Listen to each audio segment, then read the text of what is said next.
Hi, it's Disney Magic Diva. I'm here at Pop Century Resort getting ready to go to the grand opening of Galaxy's Edge tomorrow at Hollywood Studios.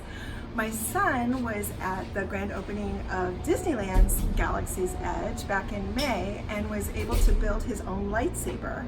So naturally he wanted to bring it with him on this trip. The question was, how were we going to transport it when we were flying here?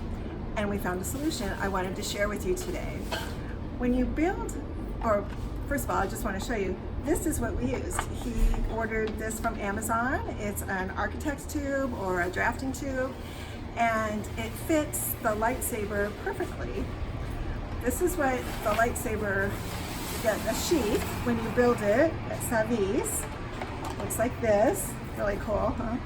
See the giant lightsaber on it?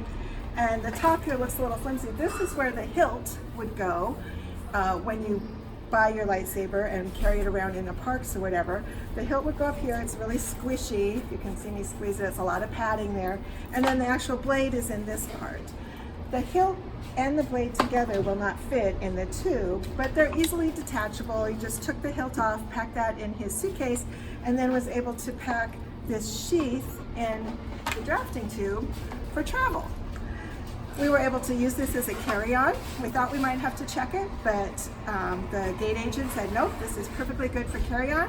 Went through TSA with absolutely no problem. Just put it in the overhead storage bins, and he was good to go. It arrived very safely, and it's a great way to protect your investment of your lightsaber. So just wanted to share that tip. If you need to travel with your lightsaber, think about an architect's or a drafting tube. Have a magical day.